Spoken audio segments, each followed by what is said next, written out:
bakka wargeetti galma Oromoota dirree waaqeffannaa gaaddisa hayyoota.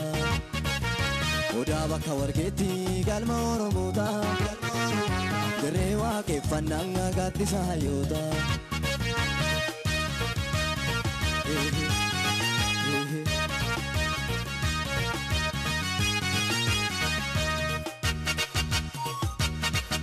Angafa mukeni teso ababia Odale gurguddo shanan Oromia Odaga banaya ajira magarisa Bonafi galatu inna bugadisa Rabbuma tuumi nufkenne badasa Hundarra jaalchise mukenu mekesa Kanafu Oromoon wammate sabasa Jalatti wargeetu mataa seerasa Odaa bakka wargeetti galma Oromoota dirree waaqeffannaa gaaddisa hayyoota.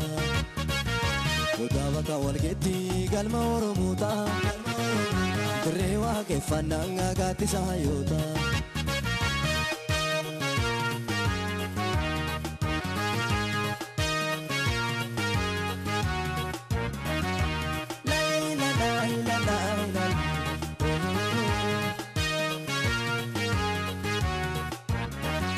Jatuuf gorii qabdee hawwan dubartoonni uffannaa aadaatiin faaya miidhaganii okolee fi dhadhaa siinqee qabatanii ateetee faarfachaa malkatti ol ba'anii amantii qulqulluu waaqeffannaa isaanii taliilaa qulqulluu garaa fayyadanii uumamaa qabachuun uumaa kadhatanii.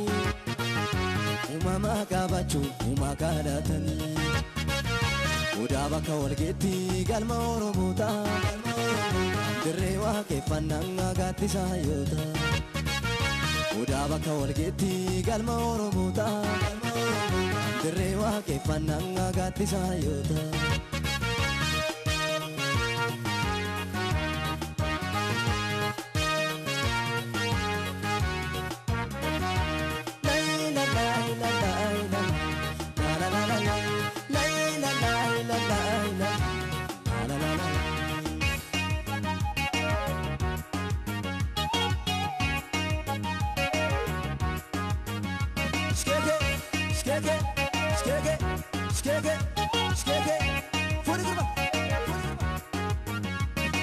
Lammi Oromoo saba hundee goota biqaadhaa fi goota warri dargaggoota aadaaf seenaa saba boraadhaa hayyoota barreessa dubbisa dabarsa dhaloota barreessa dubbisa dabarsa dhaloota.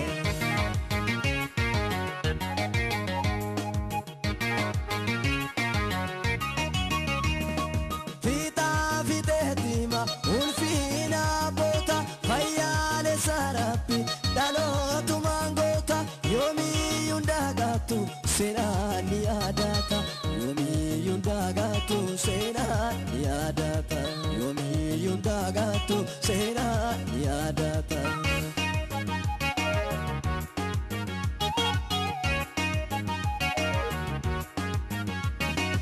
Mangodoni biya luko ufate Daroba nagaaf wadeessa qabate abaaboo daraaraaf margasaa hammaate aadaa himasaa duubaan hiriirfate waaqasaa kadhataa tulluutti irreeffate waaqasaa kadhataa malkaatti irreeffate.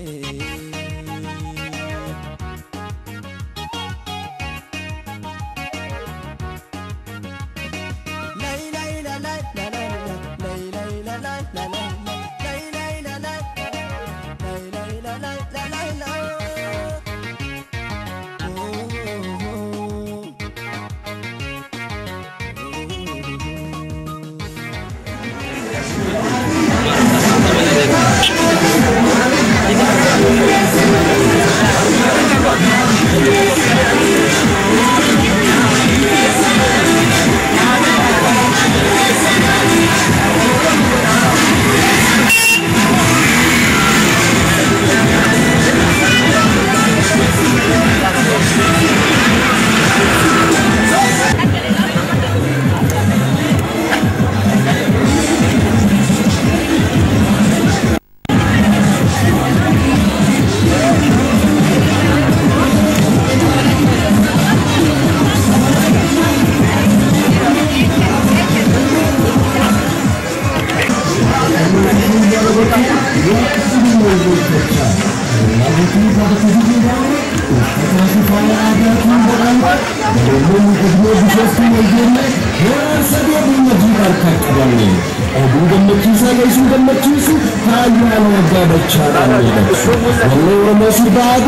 Kanaan dura sirba isaa kilipii abaaboon daraaree hira arsadeetti jedhuu fi kilipii baay'ee jedhu beekamtummaa guddaa fi jaalala uummataa qabuunfatee weellisaa Shumat Iddosa sirboota isaa kakaasota qofaan turan riimiksii godhee miidhagsee akka haaraatti qopheessee sirba haaraa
Irreecha bara 2008 kan hunde mootii dachiif samii waaqa gurraacha galanni isaa ta'u jenna dachaa.